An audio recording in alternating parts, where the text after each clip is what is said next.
Leyes de la economía, 1000% de la razón.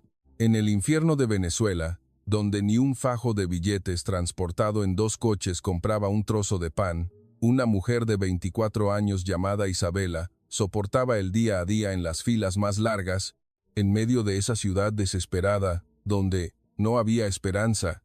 Se había graduado con honores de la prestigiosa Universidad Nacional de Ingeniería, dotada de una habilidad prodigiosa para la programación. Sin embargo, con la decadencia de su país, su futuro quedó encadenado a la miseria. Durante el día, bajo el sol abrasador, cavaba la tierra en la granja de patatas de su padre, y por la noche, servía mesas en un comedor lleno de trabajadores, laborando 14 horas al día. Sin dinero para comprar ni una sola computadora, estudiaba copiando código fuente con un bolígrafo en el reverso de recibos desechados por los clientes o en servilletas. Un día, mientras soportaba la adversidad, mordiéndose los labios, un hombre apareció, transformando su vida desde sus cimientos. Era Javier Mendoza, un ingeniero de 38 años de una importante empresa mexicana, enviado para la inspección y mantenimiento de una planta petroquímica. Al detenerse casualmente en el comedor, descubrió a Isabela garabateando algoritmos complejos en una servilleta manchada de aceite. De un vistazo, Javier reconoció el genio oculto tras su modesta apariencia. Tu talento es demasiado valioso para que se pudra aquí. Ven conmigo a México. Isabela, confiando en su palabra llena de convicción, lo arriesgó todo y abordó un avión hacia un país desconocido. Pasaron unos años. ¿Qué milagro pudo ocurrirle a esta joven que ganaba unos cuantos dólares al mes? La historia de Isabela, un drama de vida que floreció al encontrar una oportunidad en México, un país que le abrió las puertas desde una realidad que parecía un basurero. Escuchemos juntos ahora esa milagrosa historia. Mi nombre es Isabela. Mi tierra natal es Venezuela, en Sudamérica. Nací en la región de Los Teques, a aproximadamente 1 hora en coche de la capital. Cuando nací en 1994, los adultos llamaban a nuestra patria la Arabia Saudita de América del Sur. Si cavabas la tierra, el oro negro, el petróleo, brotaba sin cesar, y 1 litro de gasolina era más barato que 1 litro de agua. Literalmente, era una tierra bendecida. Mi padre era un honesto agricultor de patatas. Gracias a la tierra fértil, las patatas que mi padre cultivaba con sudor y esfuerzo eran suficientes para alimentar a mis 3 hermanos y a mí. Los fines de semana, toda la familia subía a la vieja camioneta de mi padre y nos íbamos de día de campo a la orilla del río. Aquellos días de paz y alegría permanecen aún vívidos en mi memoria. En aquel entonces, yo era una niña soñadora a la que le gustaba dibujar en la tierra con ramas de árbol. Mi padre me miraba y decía, «Nuestra Isabela será una gran académica en el futuro», mientras me acariciaba la cabeza con sus manos rugosas. Aunque sus manos eran toscas, eran las más cálidas del mundo, y yo quería ser una hija que cumpliera esa expectativa. Pero esa felicidad se hizo añicos antes de que terminara la escuela primaria. Los adultos lo llamaron revolución, pero para nuestra familia fue lo peor. El gobierno cambió y todo comenzó a transformarse. Gritaban, «por los pobres». Pero el campo de patatas de mi padre, que era pobre, se marchitaba día a día. El golpe definitivo llegó a principios de los años 2010. Todavía lo recuerdo vívidamente. El gobierno implementó una política de gratuidad y detuvo la importación de fertilizantes. El resultado fue desastroso.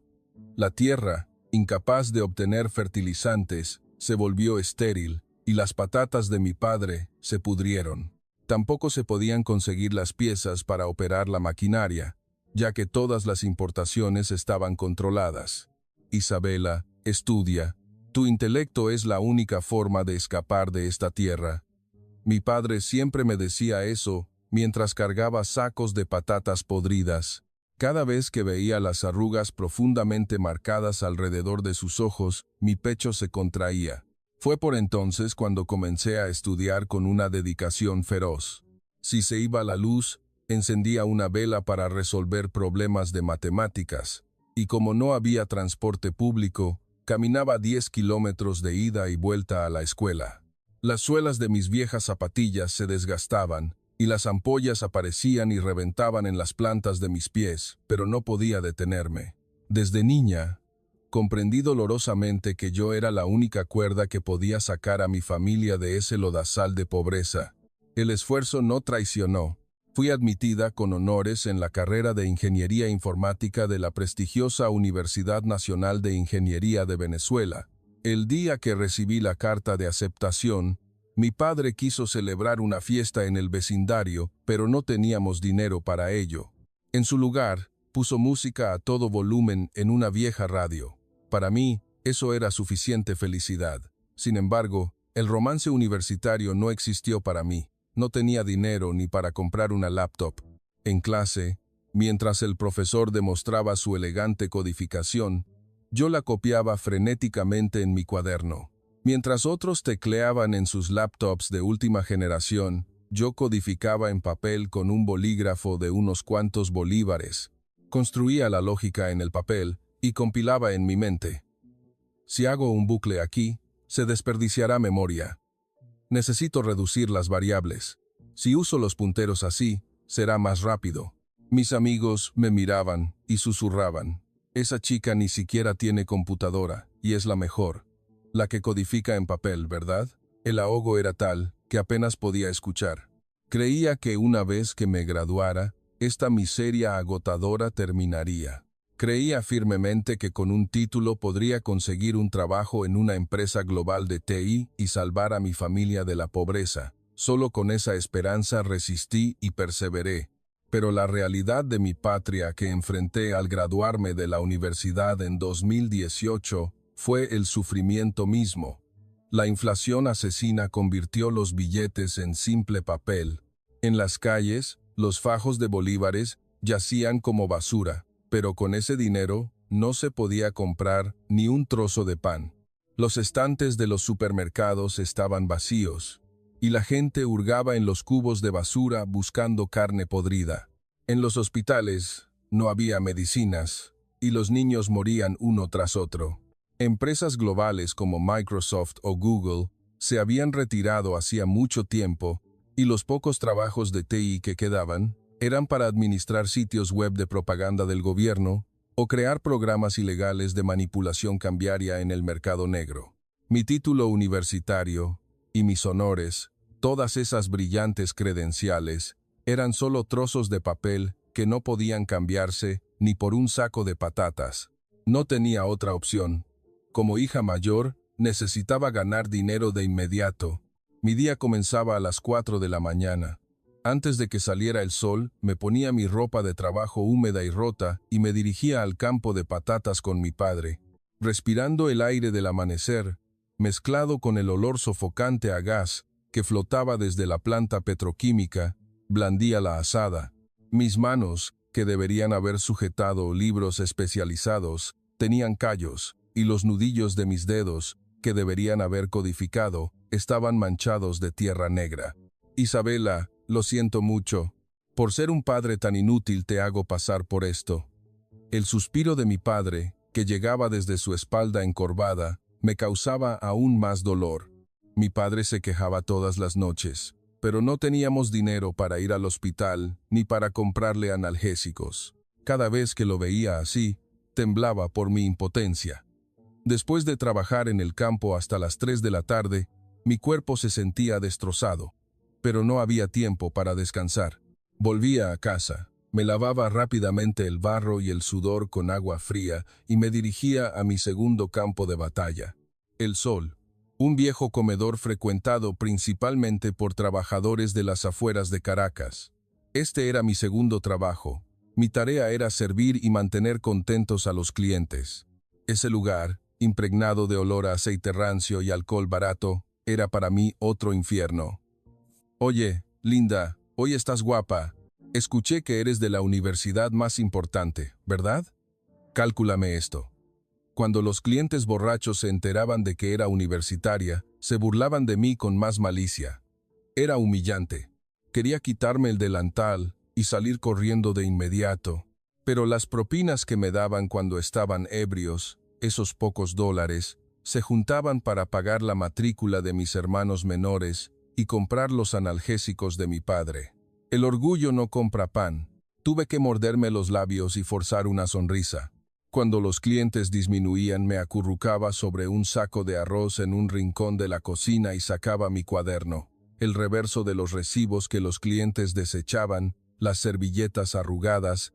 Cuando encontraba un espacio en blanco, tomaba mi bolígrafo por costumbre.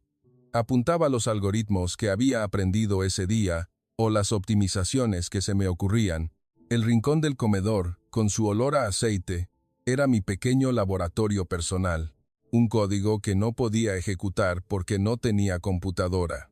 Sin embargo, en esos momentos, desarrollando la lógica con la punta del bolígrafo y encontrando errores con el compilador en mi mente, podía olvidar el hambre y la miseria.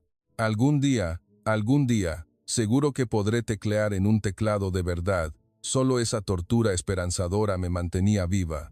La noche sofocante de un verano de 2018, la sensación de que mi vida podría consumirse indefinidamente en un rincón del comedor se apoderó de mí, hasta que la puerta del comedor se abrió y entró un hombre. Ese día hacía un calor especialmente pegajoso. El aire acondicionado hacía tiempo que estaba roto y el viejo ventilador del techo solo agitaba un aire tibio. El comedor estaba lleno de olor a sudor, humo de cigarro húmedo y el bullicio de los ebrios. En medio de ese ruido, arrastraba mis pesados pies, llevando botellas de cerveza. Mi mente estaba llena de mi hermana menor enferma en casa. Las medicinas se habían agotado, y si no conseguía propinas hoy, mi hermana sufriría otra noche de fiebre alta. «Oye, Isabela, la cerveza está tibia, trae hielo», gritó un cliente habitual. Era un hombre que trabajaba para una subcontratista de la planta petroquímica y que, al beber, desahogaba su estrés atormentándome. «Disculpe, señor. El congelador está estropeado. No me des excusas. Entonces ve a comprarlo tú misma». Escupió un hueso de pollo a medio comer en el suelo y me lanzó un insulto. Apreté los labios, agarré la escoba y barrí el suelo. Al recoger el hueso de pollo incrustado en el suelo, me sentí tan miserable que las lágrimas amenazaron con brotar, pero me contuve. Si lloraba, perdía.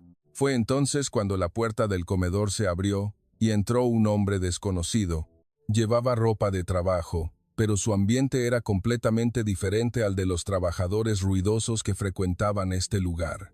Estaba cubierto de tierra, pero su ropa estaba limpia, y lo más importante, su mirada era serena. Era un hombre de apariencia extranjera.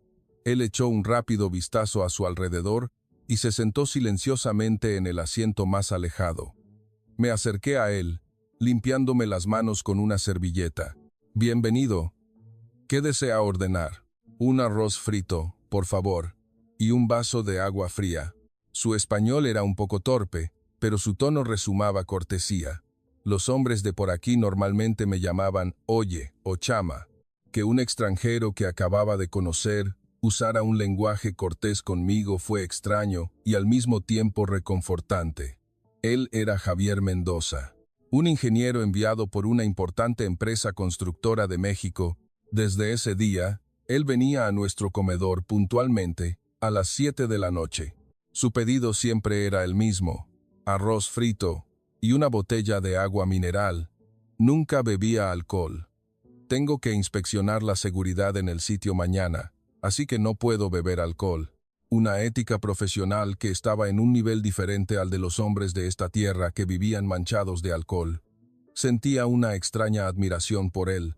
Los 30 minutos que él pasaba comiendo eran para mí el único momento de respiro en todo el día.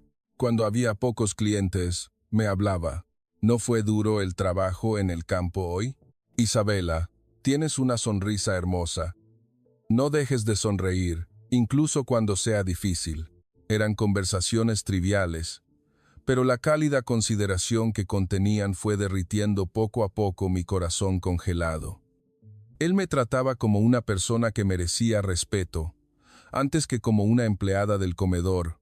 El incidente ocurrió una semana después de que él empezara a venir al comedor.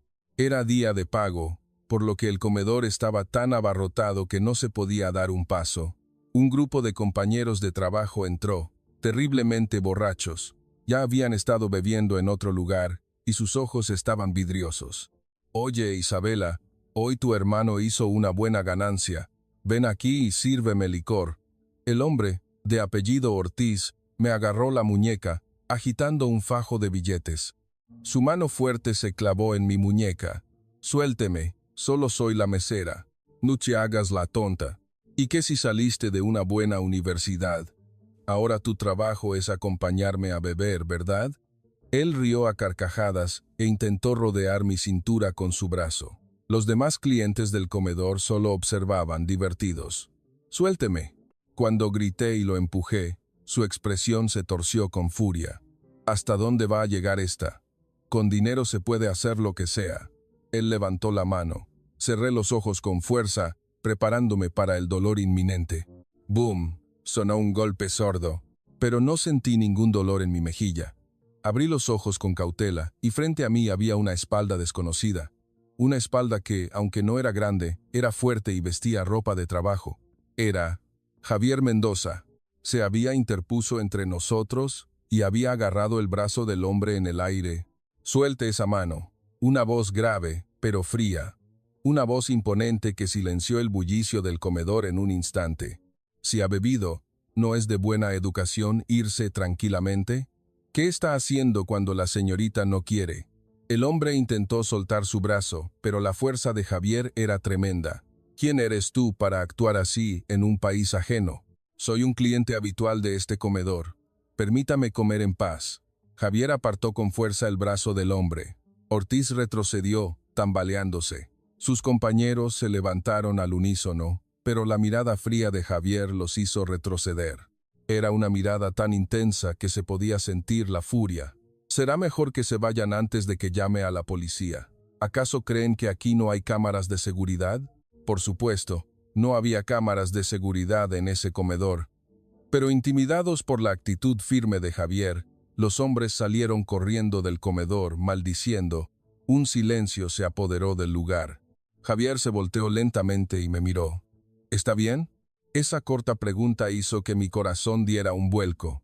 En 24 años, él era el primer hombre, aparte de mi padre, que me había protegido. Mis piernas cedieron, y él me sostuvo cuando estuve a punto de caerme. Sus manos eran toscas, pero cálidas. «Gracias, muchísimas gracias». Al escuchar mi voz temblorosa, él sonrió levemente y volvió a su asiento para terminar su comida como si nada hubiera pasado. Esa noche, incluso después de regresar a casa, los latidos de mi corazón no se calmaron. La espalda de ese hombre, su voz y el tacto cálido de su mano que me había sostenido no se apartaban de mi mente, y pocos días después llegó el momento del destino. Era una hora de poca afluencia de clientes. Javier, como siempre, terminó de comer y abrió su laptop en la mesa para continuar trabajando. Yo me acurruqué en un rincón del mostrador y saqué la servilleta que había escondido en mi bolsillo. Una idea para un algoritmo de ordenamiento de datos que se me había ocurrido mientras trabajaba en el campo ese día me rondaba por la cabeza y no podía quedarme quieta. Tenía que anotarlo antes de que se me olvidara. Si uso 2 punteros aquí y desplazo los bits con una operación bit a bit, me concentré en escribir el código con mi bolígrafo. El ruido del ambiente y el olor del comedor desaparecieron. Solo existíamos el código y yo en ese mundo. Cuando la servilleta estaba casi cubierta de letras negras, de repente una sombra se proyectó sobre ella. «Señorita Isabela». Sobresaltada, levanté la vista y Javier estaba parado frente a mí. «Ah, ¿ya la cuenta? Lo siento, estaba distraída con otra cosa». Cuando me levanté apresuradamente, él señaló la servilleta en mi mano. «¿Qué es eso?» «Ah, esto no es nada. Solo garabatos». Rápidamente escondí la servilleta detrás de mi espalda. Tenía la cara ardiendo. Temía que se riera de mí, una trabajadora del campo, escribiendo fórmulas en una servilleta de comedor, pero él no cedió. Si no es mucha molestia, ¿podría dejarme verlo? No pude resistirme a su mirada seria. Con manos temblorosas, le entregué la servilleta arrugada. Él tomó la servilleta y la miró en silencio por un momento. Pasó 1 minuto, 2 minutos, en completo silencio. Solo el canto de los grillos fuera del comedor se escuchaba fuerte en la noche. Su expresión se volvió cada vez más seria. Frunció el ceño, inclinó la cabeza. Está mal, piensa que es una tontería. Mi corazón se encogió. En ese momento, él levantó la vista y me miró. Sus ojos temblaban como nunca antes. ¿Esto lo escribió usted misma? Sí. Adapté lo que vi en libros y, como no tengo compilador en casa, lo ejecuto mentalmente e intento simularlo. No sé si estará correcto. Lo siento si me equivoco. Cuando le pregunté con cautela, él negó con la cabeza con fuerza. No, lejos de estar equivocado, estoy sorprendido de lo perfecto que es. Ni siquiera los doctores de nuestro centro de investigación podrían escribir esto desde cero, sin bibliotecas. No hay ni una sola operación redundante. La lógica es muy hermosa. Hermosa. Era la primera vez en mi vida que alguien decía que mi sueño, escrito en un trozo de servilleta manchada de aceite, era hermoso. Algo cálido subió desde mi pecho, y mi visión se nubló. Señorita Isabela, usted no debería estar en un lugar como este. Este talento es un regalo de Dios. Esa noche Javier, a diferencia de otras veces, no se fue de inmediato y volvió a sentarse. Luego me llamó. Señorita Isabela, ¿podría venir un momento? Cuando me acerqué, giró la pantalla de su laptop hacia mí. Verá, en este momento tenemos un problema grave en el sistema de nuestra planta. Hay un cuello de botella en la parte que recibe los datos de los sensores, y el equipo de soporte de la oficina central no puede encontrar la causa. Si no se resuelve para mañana por la mañana, la operación de la planta corre el riesgo de detenerse. Él parecía desesperado. Pensé que usted podría encontrarlo. ¿Podría echarle un vistazo? Tragué saliva. Era una locura que una empleada de un comedor como yo tocara un sistema de vanguardia de una gran empresa mexicana. Pero quería ayudarlo. No, quería salvarlo, así como él me había salvado a mí. Permítame intentarlo. Me senté en la silla, frente a la laptop. El teclado plateado brillaba. Se me puso la piel de gallina al sentir el metal frío en la punta de mis dedos. Miles de líneas de código estaban densamente escritas en la pantalla. Era una estructura que nunca había visto, pero la sintaxis básica era el mismo lenguaje que había escrito cientos de veces en las servilletas. Mis ojos se desplazaron rápidamente por la pantalla. El compilador en mi mente comenzó a girar a la velocidad de la luz. Los datos se ingresan y se acumulan aquí. Espera, los hilos se están enredando aquí. Habían pasado unos 5 minutos. Mi dedo tocó una parte específica de la pantalla. Aquí está. ¿Lo encontró? Javier se acercó a mi lado. Estábamos tan cerca que podía sentir su respiración.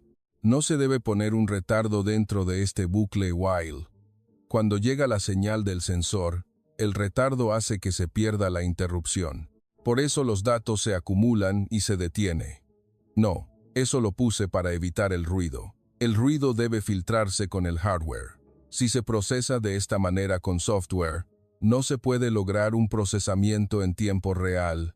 Si elimina esta función de retardo y la cambia por un método que verifique un flag de estado, debería resolverse. Sin pedir permiso, coloqué mis manos sobre el teclado. Clac, clac, clac, clac. El ágil sonido del teclado resonó en el comedor. Me sentí como una pianista. Corregí el código y, en el momento en que presioné el botón de compilación, mientras la barra de carga aparecía en la pantalla, el comedor se sumió en un silencio asfixiante. Podía escuchar el latido de mi propio corazón en mis oídos. ¿Y si me equivoqué? ¿Y si arruiné su proyecto aún más? Bip. Sistema funcionando normalmente. Un sonido de notificación alegre salió de la laptop. Javier revisó el gráfico de monitoreo. El gráfico de datos, que se movía frenéticamente, dibujaba una línea recta estable, como por arte de magia.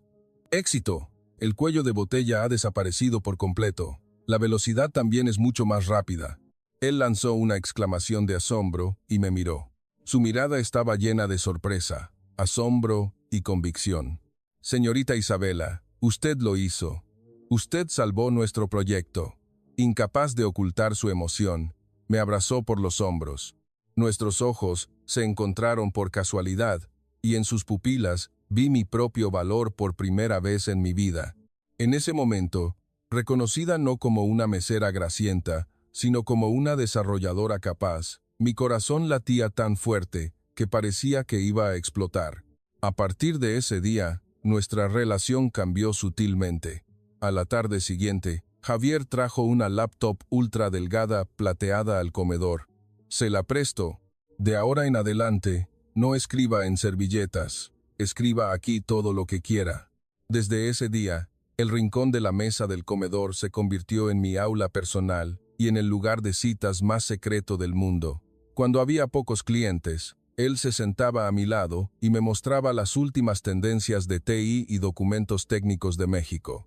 Yo absorbía el conocimiento como una esponja, el sonido de las teclas al teclear y nuestras manos rozándose bajo la luz del monitor.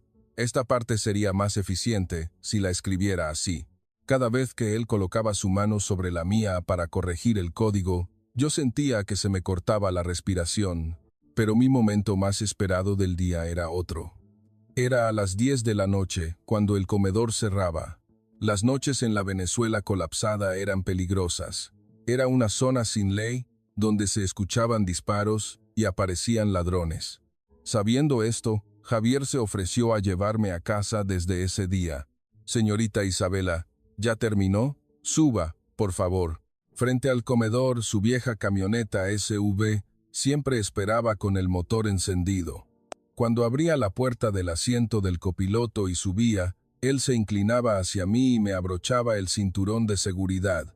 Su rostro tan cerca, el sutil aroma a jabón de su camisa y su mano al abrochar el cinturón. Esos 3 segundos me parecían tan largos como 3 horas y me hacían sentir un mareo delicioso. Cuando la puerta del coche se cerraba, el ruido y el peligro del exterior desaparecían y nos convertíamos en nuestro propio mundo. Dentro del coche siempre sonaba música tranquila y el aire acondicionado era agradable. Hoy fue un día difícil, ¿verdad? Tome esto. Él señalaba un jugo de mango frío que había comprado previamente y lo había puesto en el portavasos. Javier, mirándome mientras bebía, decía: «Me siento satisfecho solo con verla beber, Isabela». Cuando yo me reía con su broma, él también se reía. Mirar su perfil mientras reía era mi placer en el camino a casa. Sus manos al volante eran toscas, pero confiables. Cuando me quedaba dormida en un semáforo, él bajaba silenciosamente el volumen de la música y dirigía el aire acondicionado hacia mí.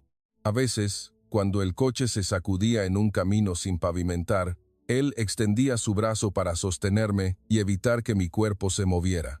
Lo siento, el camino está en mal estado. Cada vez que su brazo rozaba mi pecho, sentía que mi corazón iba a estallar, pero yo solo miraba por la ventana para que no se diera cuenta de mi agitación.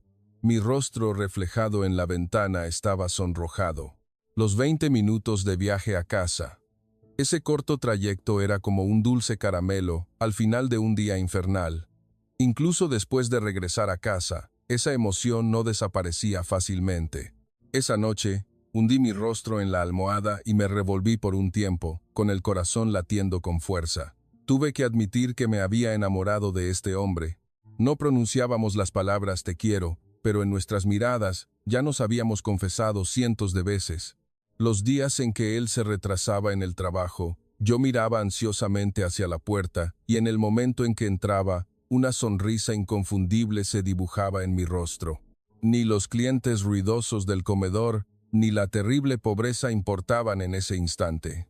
Pero la felicidad siempre es efímera. Isabela, me regreso a México la próxima semana. Mi corazón se congeló ante sus palabras, dichas con tranquilidad mientras sostenía el volante. Ah, sí, felicidades. Forcé una sonrisa, pero las lágrimas me brotaban. Se acabó. Este cálido asiento de copiloto, su mirada amable, todo iba a terminar. Aunque llegamos a mi casa, no podía bajar del coche. Sentía que si lo hacía, todo terminaría de verdad. Cuídese mucho. Cuando puse la mano en la manija de la puerta, él me agarró la mano apresuradamente. Me miró fijamente. El interior del coche era estrecho, lo suficientemente cerca como para escuchar nuestras respiraciones. No me iré solo. Ven tú también conmigo. A México. ¿Eh? Isabela, si te dejo aquí, me arrepentiré toda mi vida. No podré dormir pensando en ti cada noche. Su mirada era suplicante y su mano, que me sostenía, era cálida. Quiero proteger tu talento y a la persona que eres. Vamos a México y estudia. Yo seré tu patrocinador y tu familia. La propuesta de Javier era perfecta, pero la realidad era fría. Jime, no puedo ir. Si me voy, toda mi familia pasará hambre. Mi padre tiene problemas de espalda y apenas puede trabajar en el campo, y yo tengo que ganar todo el dinero para las medicinas y la escuela de mis hermanos. No puedo abandonar a mi familia para ser feliz yo sola. Javier no dijo nada ante mi rechazo. Solo me dio una palmada suave en el hombro, que estaba húmedo. A la mañana siguiente, Javier, vestido con un traje, visitó mi casa. En el patio de nuestra choza desvencijada, mi padre estaba sentado en el suelo, seleccionando patatas. Javier se arrodilló sin dudarlo en la tierra.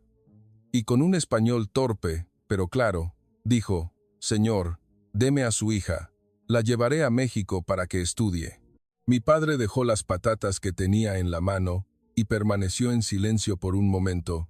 Se la llevará al otro lado del mundo, a un país desconocido, donde ni siquiera hablan el mismo idioma.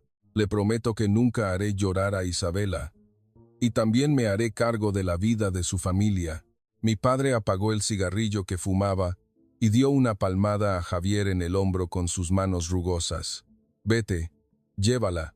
Por favor, déjala vivir una vida digna, que olvide este lugar infernal y viva con orgullo en el mundo». En el momento en que escuché esas palabras, mi madre y yo nos abrazamos y rompimos a llorar. Mi madre sacó del fondo de un viejo cofre el anillo que había traído como parte de su dote y lo puso en mi mano. «Sé feliz. No te preocupes por nosotros. Si tú eres feliz, eso es suficiente. Eres una buena chica». El día de la partida, frente a la puerta de embarque del aeropuerto, abracé a cada miembro de mi familia, con el rostro empapado en lágrimas. Escuchaba el llanto de mi hermana menor a mis espaldas, pero no pude voltear. Sentía que si lo hacía, mis piernas se paralizarían. En el momento en que el avión despegó, Javier me apretó la mano fría. «Este es el comienzo. Solo hay un camino de flores frente a ti. Confía en mí».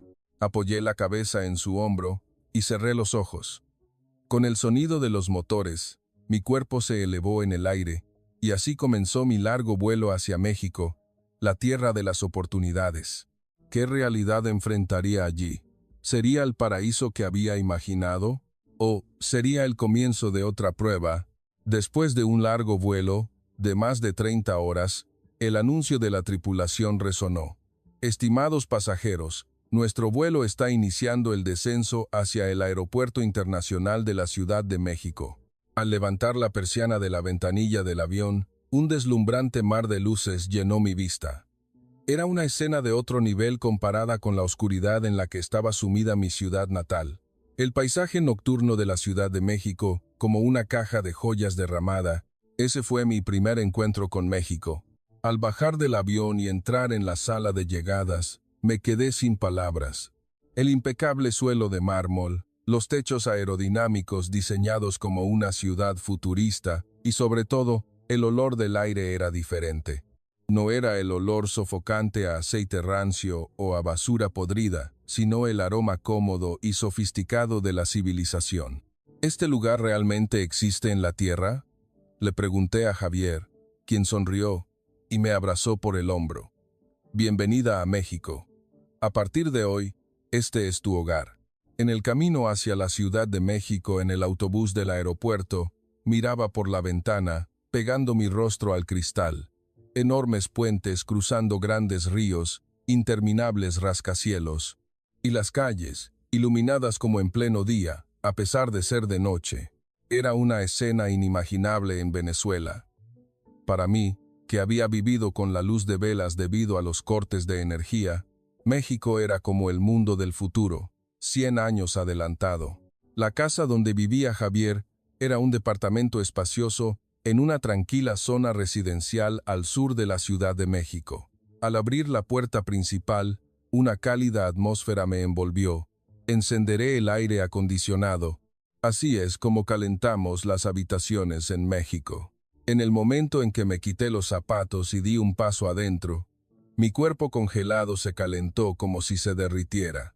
Abrir la llave y obtener agua caliente al instante, la temperatura ambiente ajustable con solo presionar un botón. Todo era mágico. El recuerdo de sacar agua lodosa de la zanja, junto a los campos de maíz, pasó por mi cabeza como un sueño. Mirándome en el espejo del baño, juré: nunca volveré a ese lodazal. Tendré éxito y compartiré esta calidez con mi familia. Pero el mayor impacto lo recibí de otra cosa. Fue la velocidad de Internet. A la mañana siguiente, Javier conectó mi laptop al Wi-Fi de la sala. Para un desarrollador, Internet es vida, ¿sabe? Pruébelo. Con manos temblorosas, abrí la página de Google. En el momento en que presioné la tecla Enter, la pantalla cambió instantáneamente. No podía creer lo que veían mis ojos. En Venezuela, abrir una página de búsqueda tardaba al menos un minuto, y para descargar una herramienta de desarrollo de 1 gigabyte, tenía que dejar la computadora encendida durante 3 días completos y rezar. Aquí, la descarga se completó en el instante en que hice clic. Javier, ¿esto no está roto? Parece que ya se descargó todo. Vaya, esa es la fibra óptica de México. Lo que a usted le tomaría años aprender en Venezuela, aquí puede aprenderlo todo en un mes. Tenía razón. La infraestructura abrumadora me dio alas. Estudié como una loca. Cuando Javier se iba a trabajar, pasaba 15 horas al día frente al escritorio. Escuchaba conferencias en línea a doble velocidad, analizaba código de código abierto en tiempo real y leía documentos técnicos de vanguardia sin interrupciones. Una vez que se abrió la autopista de la información, mi potencial latente, que había estado encerrado en mi mente, comenzó a explotar. Ya no puedo culpar al entorno. Si con un apoyo tan perfecto no tengo éxito, es que soy estúpida. Ahorraba tiempo de comida, comiendo rápidamente un onigiri de la tienda mientras codificaba. Cuando Javier regresaba a casa, le mostraba el código que había escrito ese día, presumiendo como una niña: mire, hoy terminé un algoritmo de inteligencia artificial. Cada vez, Javier me acariciaba la cabeza y me mostraba la sonrisa más satisfecha del mundo. Bien hecho, nuestra Isabela es realmente un genio. Otra cosa que me sorprendió fue la seguridad. Una noche, cuando Javier dijo: vamos a comprar algo para cenar, me quedé atónita. Son las 2 de la mañana. Es peligroso salir. No te preocupes. Esto no es Venezuela. Confía en mí y ven. Aunque me llevó de la mano, me sobresaltaba con cada sombra en la calle y me aferraba a su brazo. El miedo a que una bala volara o un ladrón saltara de la nada estaba arraigado en mis huesos. Pero cuando llegamos a la tienda de conveniencia, Oxxo, me quedé en shock. Una estudiante comiendo ramen sola en el interior de la tienda, brillantemente iluminada, personas corriendo con audífonos. Nadie miraba hacia atrás, nadie tenía miedo. Esto es libertad. Fue en México donde descubrí por primera vez cuán grande es la libertad que brinda la seguridad. El sabor del ramen de vaso que comí en el banco frente a la tienda de conveniencia, esa noche fue el sabor de la liberación que nunca olvidaré. Y así pasó un año. Gracias al apoyo dedicado de Javier, mi español mexicano mejoró rápidamente y mis habilidades de desarrollo ya superaban el nivel de la industria. Javier pagó mis cursos de español y los fines de semana me llevaba a la biblioteca para comprarme libros especializados. Era mi patrocinador, mi maestro y mi mejor esposo. Finalmente ha llegado el momento.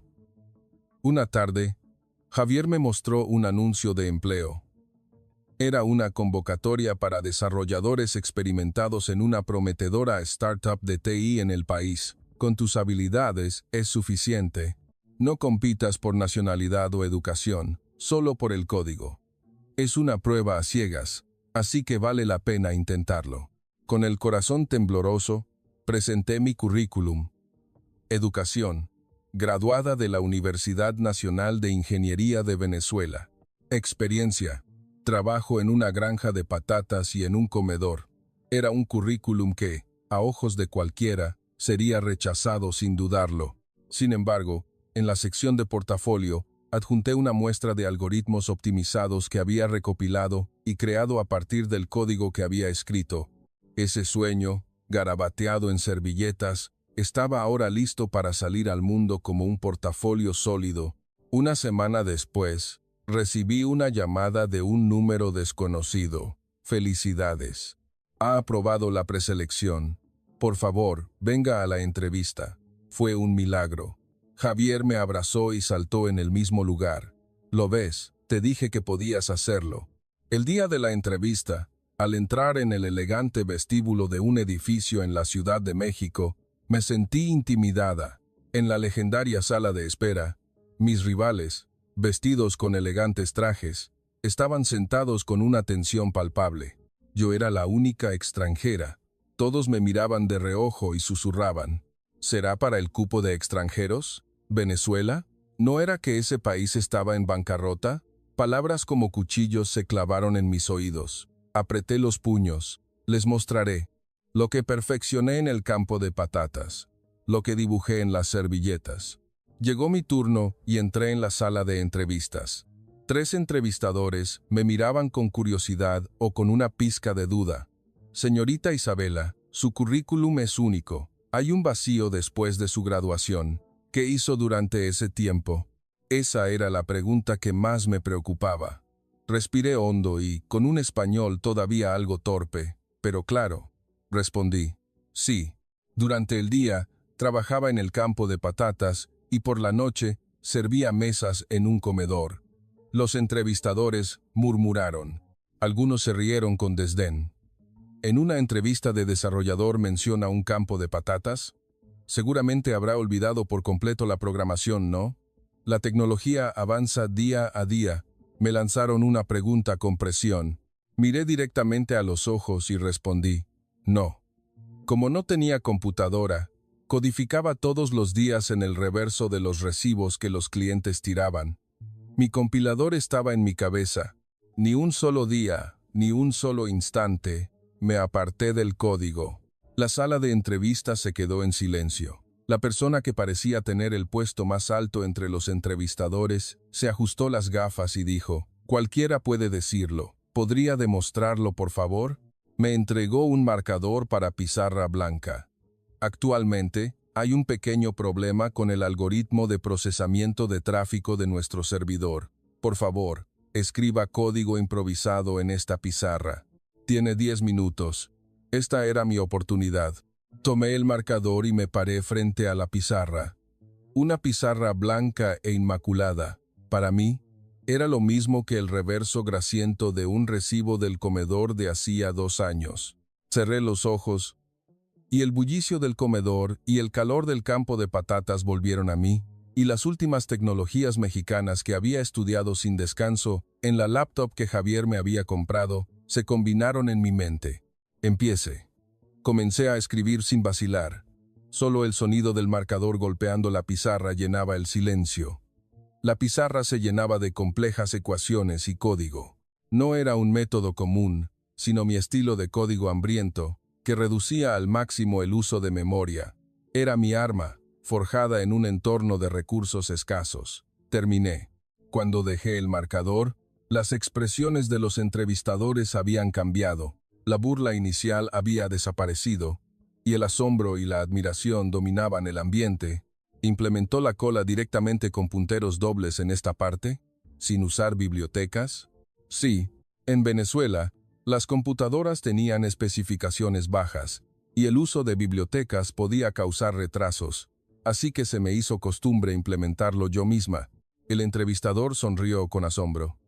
Ni siquiera nuestros investigadores senior con 10 años en la empresa se molestarían en escribir así. Es impresionante. Así que el espíritu de lucha se encontró con la tecnología. Cuando terminó la entrevista y salí, mis piernas flaquearon y estuve a punto de caerme. Javier, que me esperaba ansiosamente en el vestíbulo, me vio y corrió hacia mí. ¿Cómo te fue? Salió bien. Sin decir nada, lo abracé y lloré a mares. Si había salido bien o no, ya no importaba. Solo el hecho de haber dado todo lo que tenía, de haber podido demostrar mis habilidades en el escenario de México, me llenaba el pecho. Javier me acarició la espalda y dijo, «Buen trabajo. No importa cuál sea el resultado, para mí, ya eres una empleada ejemplar». 3 días después, mientras lavaba los platos en casa, sonó el teléfono. «Felicidades, señorita Isabela. Ha sido seleccionada. ¿Podría empezar a trabajar la próxima semana?» «Sí, gracias». «Muchísimas gracias». Colgué el teléfono y corrí hacia Javier, que estaba en la sala, y lo abracé. «Javier, lo conseguí. Fui seleccionada». Javier me levantó en brazos con facilidad y me hizo dar vueltas. «¿Lo ves? Te dije que podías hacerlo. Lo hicimos». Nos abrazamos y bailamos. Las lágrimas de ansiedad que había derramado al dejar Venezuela se habían convertido esa noche en lágrimas de emoción que corrían por mis mejillas. El paisaje nocturno de México que se veía por la ventana brillaba más hermoso que nunca. Era el momento en que la chica del campo de patatas se ponía el gafete de una empresa de TI mexicana. Sin embargo, la alegría duró poco. Las pruebas comenzaron desde el primer día de trabajo. El monitor dual de última generación y la silla ergonómica en mi escritorio eran un sueño, pero las miradas de mis colegas eran frías. ¿Es nueva? ¿Cómo entró una extranjera? ¿Habla el idioma? ¿No tendremos que enseñarle todo? Murmullos que llegaban desde la sala de café. Fingí no escuchar y me serví café, pero mis manos temblaban. En las reuniones, el vocabulario técnico era demasiado rápido para entender. Y también cometía muchos errores debido a las diferencias culturales. Quizás no era posible después de todo. Aquí solo soy una carga. Cada vez que caía en la autocomiseración, me sentaba en el inodoro del baño y lloraba en silencio. Luego, volvía a mi escritorio y me ofrecía para hacer horas extras. En la oficina vacía, me quedaba hasta las 11 de la noche, analizando el código de otras personas y transcribiendo documentos técnicos en español. No podía decepcionar a Javier, no podía decepcionar a mi familia. Un día, surgió una emergencia en el proyecto del equipo. Se detectó un error de fuga de memoria fatal en la aplicación, que estaba a punto de ser lanzada. Todo el equipo de desarrollo, incluido el jefe de equipo, trabajó en ello, pero no pudieron encontrar el origen, y todos estaban frustrados. «Maldita sea, ¿dónde se está filtrando? Si no lo encontramos, se retrasa el lanzamiento». Una tensión palpable llenaba la oficina. Con cautela, abrí el archivo de registro. Entre miles de líneas de registro, encontré un patrón familiar. Era el patrón que había escrito y borrado, y reconsiderado una y otra vez en las servilletas. «Disculpe, jefe». Cuando levanté la mano, todas las miradas se centraron en mí. «¿Podría echarle un vistazo, por favor? Parece que la memoria no se está liberando en la función de procesamiento de imágenes de la línea 32. El jefe de equipo revisó el código con escepticismo. Y en menos de un minuto, «Es verdad». ¿Cómo lo encontró? Todos lo pasamos por alto. Exclamaciones de asombro llenaron la oficina. Mis colegas se acercaron a mi escritorio. «Señorita Isabela, su capacidad de observación es impresionante». «Lo siento. Hasta ahora la había juzgado mal. Realmente, es una persona muy capaz». Desde ese día, las miradas de mis colegas cambiaron. Fui reconocida no como una extranjera recién llegada, sino como una colega capaz. El camino de regreso a casa se sentía tan ligero como caminar sobre las nubes. Y finalmente, un mes después de mi incorporación, llegó el tan esperado día del primer sueldo. Durante el almuerzo, recibí una notificación en la aplicación bancaria de mi smartphone. Depósito, $35 MXN. Al ver ese número, sentí que se me cortaba la respiración. En el comedor de Venezuela, trabajando un mes sin parar y cavando patatas en el campo, apenas ganaba unos 500 bolívares, que en realidad eran unos $25. Y ahora, mi primer sueldo en México era de 35,000 MXN, una suma que en mi pueblo natal me hubiera tomado 10 años ahorrar, sin gastar ni un solo bolívar, se me había depositado en solo un mes. Me sumergí en la dulce preocupación de cómo gastar este dinero. Lo primero que me vino a la mente fueron mis padres en mi pueblo, pero quise pensar primero en la familia mexicana que me había apoyado. Durante el almuerzo, corrí a la tienda departamental frente a la empresa. Lo primero que compré fue una chaqueta de plumas de invierno para mi esposo, Javier. Durante este año, mi esposo había soportado el frío con una sola chaqueta vieja y deshilachada para cuidarme. Cada vez que veía su espalda envejecida, me dolía el pecho, pero ahora podía comprarle una chaqueta de plumas de la marca más lujosa con el dinero que yo había ganado. Y para mis suegros, preparé también chaquetas de plumas y un sobre con dinero. No podía olvidar los cálidos brazos de mi suegra, que me había abrazado como a su propia hija, diciendo, «Qué difícil debe haber sido para ti venir de un país tan lejano, siendo una nuera extranjera sin nada». Después del trabajo, fuimos a casa de sus padres y les entregamos los regalos. «Ay, ¿qué es esto? No tienes tanto dinero para comprar algo tan caro», dijo mi suegra, jugando como una niña con la chaqueta de plumas, pero también sintiendo vergüenza. «Mamá, papá, gracias por aceptarme como nuera. A pesar de mis defectos, esto lo compré con mi primer sueldo. Por favor, pásenlo calientito este invierno». Cuando les entregué el sobre con el dinero, expresando mis sentimientos con un español todavía algo torpe, mi suegro, que solía ser callado, se aclaró la garganta y se le enrojecieron los ojos. «Vaya, la nuera gana su propio dinero y nos da de propina. Gracias, hija. Nuestro Javier ha encontrado una buena esposa». Esa noche, la cena con la familia de mi esposo fue más cálida y reconfortante que cualquier manjar del mundo. De regreso a casa a altas horas de la noche, transferí 100,000 MXN del sueldo restante a mi familia en Venezuela. Al presionar el botón de enviar, hice una videollamada a mi madre. «Mamá, recibí mi primer sueldo. Te envié 100,000 pesos. Lo siento por no haber podido enviar dinero hasta ahora». Antes de que terminara mis palabras, mi madre al otro lado de la pantalla comenzó a llorar. «Isabela, gracias, muchísimas gracias». Pero mi madre miró a mi padre que estaba a su lado y dudó. «En realidad, Javier nos ha estado enviando dinero para el sustento cada mes hasta ahora». «¿Eh? ¿Qué quieres decir?» «Javier nos dijo que no te preocupáramos mientras estudiabas en México y nos ha estado enviando 8,000 pesos cada mes. Nos hizo prometer que no te diríamos nada, diciendo que te sentirías mal si lo supieras. No pudimos decirte nada». Mi padre se acercó a la pantalla y se secó las lágrimas con el dorso de la mano. «Isabela, realmente has encontrado un buen esposo. Si no fuera por él, ya habríamos muerto de hambre. Él también pagó toda la matrícula de tus hermanos». Colgué el teléfono aturdida y miré a Javier, que estaba sentado a mi lado.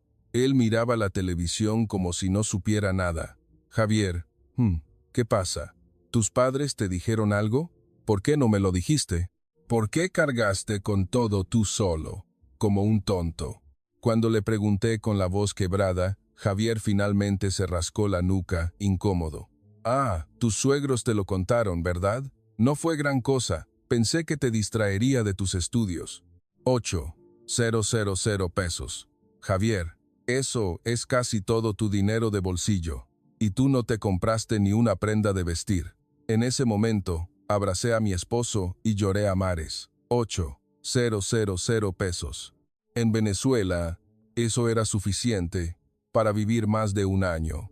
Mientras yo estudiaba sin preocupaciones y me preparaba para encontrar trabajo, mi esposo, en silencio, había sostenido el salvavidas de mi familia. «Lo siento, Y gracias, te lo pagaré toda mi vida.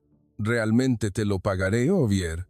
Javier me acarició la espalda y dijo suavemente, no tienes que pagarme nada. Tus padres son mis padres. Entre la familia no se hacen esas cuentas.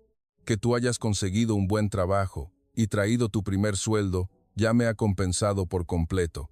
Esa noche, acurrucada en los brazos de mi esposo, miré por la ventana. Las luces de la Ciudad de México brillaban como estrellas. El milagro de que una chica del campo de patatas, que ganaba unos cuantos dólares al mes, se convirtiera en una desarrolladora con un salario competitivo en México, y sobre todo, encontrara al hombre más cálido del mundo como esposo. Ahora, era mi turno de comenzar ese milagro. Vivir devolviendo el amor que Javier y México me habían dado, multiplicado por 100. Esa noche, me prometí a mí misma que apuntaría más alto en la empresa, que en 1, 2 o 3 años me convertiría en una desarrolladora que nadie pudiera ignorar y aliviaría la carga de mi esposo, que tendría tanto éxito que podría enviar a mis padres en mi pueblo no solo dinero para el sustento, sino también sus sueños. El primer sueldo no era el final, mi verdadero sueño mexicano acababa de empezar. Después de recibir mi primer sueldo, mis días se volvieron aún más ocupados. En la empresa, aunque era tranquila, cambiaba de forma constante y segura. No podía hablar con fluidez en las reuniones, pero el código que creaba era más elocuente que cualquier palabra. Esta función es estable. Esta parte es más rápida. Los errores después del lanzamiento han disminuido. Esas palabras comenzaron a asociarse una tras otra a mi nombre. Poco a poco, cuando surgía una pregunta en el chat del equipo, todos esperaban mi respuesta. Alguien decía, si la ve Isabela, seguro que lo encuentra enseguida, y esas palabras se convirtieron en mi pequeña condecoración. A medida que pasaban los años desde mi ingreso, la empresa me asignaba responsabilidades aún mayores.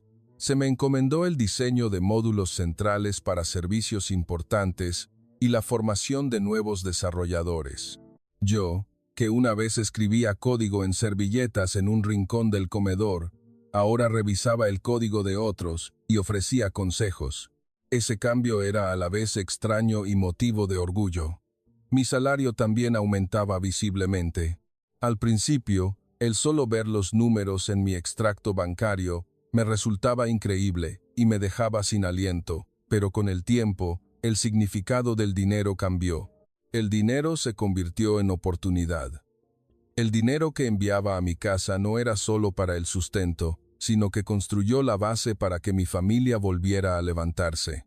Mi padre en Venezuela, que trabajaba aguantando el dolor de espalda, ahora contrataba ayuda, y mi madre podía comprar medicinas en la farmacia sin preocuparse por los precios. Mis hermanos ya no lloraban por las matrículas, y ese aire de desesperación que se escuchaba al otro lado de la llamada se disipaba poco a poco. Mi padre me dijo por teléfono, Isabela, gracias a ti, pudimos volver a instalar el sistema de riego en el campo. Ahora volverán a crecer buenas patatas.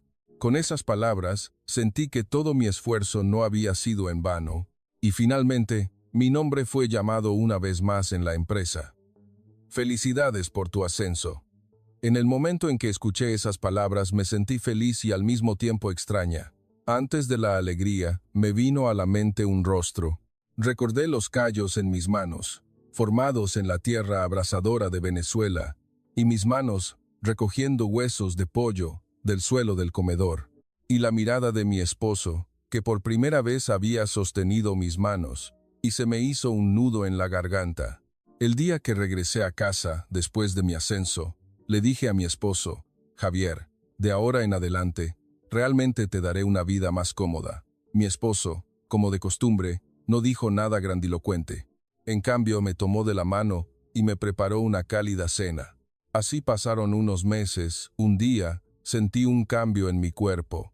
Pensé que era por el cansancio, pero ese cansancio era diferente. El aroma de mi café favorito me resultaba desagradable, y subir escaleras me dejaba sin aliento. Algo andaba mal, pero en el fondo de mi corazón siempre había una punzada de ansiedad. La idea de ¿Será posible? Y no puede ser, se alternaban decenas de veces al día. Y una noche, me quedé inmóvil en el baño, con un test de embarazo en la mano.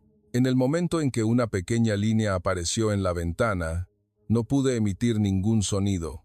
Mis manos temblaban, y las lágrimas me impedían ver.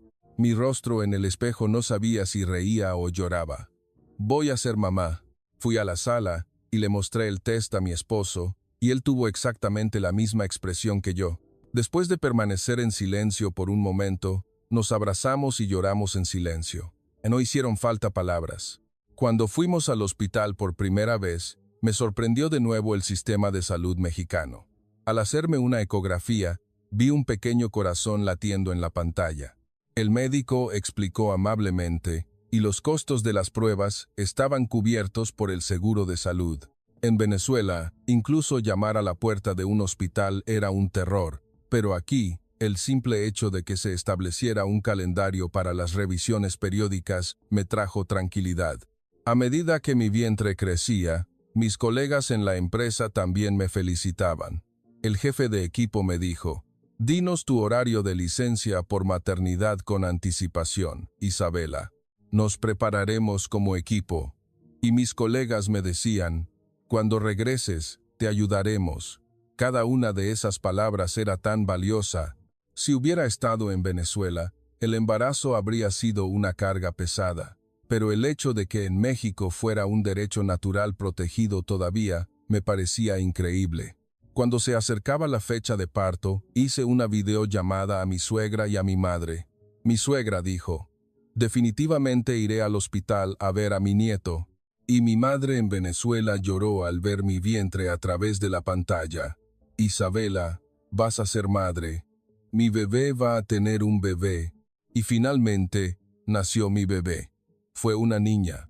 Cuando abracé a mi hija por primera vez en la sala de partos, me quedé sin palabras. En el momento en que sus pequeñas y cálidas manos agarraron mi dedo, las lágrimas brotaron por una emoción que nunca antes había sentido. No podía creer que esa pequeña vida estuviera en mis brazos. Javier y mis suegros le pusieron nombre. Yui significaba alguien con un corazón fuerte. Mi esposo lloró aún más que yo fuera de la sala. Buen trabajo. Realmente, buen trabajo. ¿Por qué esas palabras fueron tan reconfortantes? Después de mi licencia de maternidad, solicité la licencia parental. Algo inimaginable en Venezuela. La estabilidad de saber que tenía un lugar al que regresar después de tener un bebé era un lujo que experimentaba por primera vez. La crianza de los hijos fue más difícil de lo que imaginaba. Me despertaba cada 3 horas por la noche, y durante el día, aunque estuviera despierta, mi cabeza estaba aturdida, pero incluso en ese cansancio, yo era feliz. Cuando Yui dormía en mis brazos, cuando escuchaba su pequeña respiración, cuando me llamó mamá por primera vez, esos momentos se acumularon y se convirtieron en los recuerdos más cálidos de mi vida. Mi esposo me ayudaba a preparar la leche todas las noches, y mi suegra venía una vez a la semana a traer comida preparada. No tienes que intentar hacerlo todo sola. Estamos nosotros, ¿verdad? Las palabras de mi suegra fueron el apoyo que me impidió derrumbarme. Y finalmente, llegó el día de regresar al trabajo. Incluso durante las reuniones, la cara de Yui siempre rondaba por mi mente. Aún así, no me di por vencida, porque ahora era una madre. Los miembros del equipo me recibieron cálidamente a mi regreso. «Señorita Isabela, hace mucho que no la vemos. ¿Podemos hacerle algunas preguntas que teníamos pendientes?» Algunos organizaron el trabajo que se había acumulado mientras yo no estaba, y otros se me acercaban diciendo: «Debe ser difícil trabajar y criar a un hijo. Yo también pasé por eso». Fue entonces cuando me di cuenta de que lo que había ganado en México no era solo dinero, sino la calidez humana de las personas. Hoy en día, sigo igual de ocupada. Por la mañana me levanto con mi esposo y Yui, desayunamos, voy a la empresa y trabajo duro, y al regresar a casa, vuelvo a cuidar de Yui. Los fines de semana, salimos en familia a los alrededores o vamos al parque infantil. A veces visitamos a mis suegros para cenar. Mis días son realmente ajetreados. a veces tan vertiginosos que siento que la cabeza me da vueltas. Pero esta rutina diaria es muy valiosa para mí, porque sé que esta rutina no es algo que se dé por sentado. Cuando cultivaba patatas en Venezuela, no me gustaba la palabra mañana, porque mañana probablemente volvería a tener hambre, mañana la electricidad volvería a cortarse, y mañana nada cambiaría. Pero en México, aprendí que mañana puede ser mejor que hoy, que el esfuerzo no traiciona, y que si tomas la mano de alguien, puedes llegar a lugares donde no podrías ir solo. Recientemente, tengo un nuevo sueño: invitar a mi familia de Venezuela a México, dejar que caminen por las calles con seguridad, incluso de noche, y que experimenten de primera mano la atención médica de la más alta calidad en un hospital. Que mis hermanos digan, ¿qué haremos mañana?, en lugar de, ¿estará todo bien mañana? Ese sueño todavía se siente lejano, pero sé que incluso lo que parecía imposible, si avanzas paso a paso, algún día puedes alcanzarlo, porque yo misma soy la prueba de ello. Soy Isabela, una orgullosa madre trabajadora que vive, ama y cría a sus hijos en México, y mi sueño mexicano continúa hoy.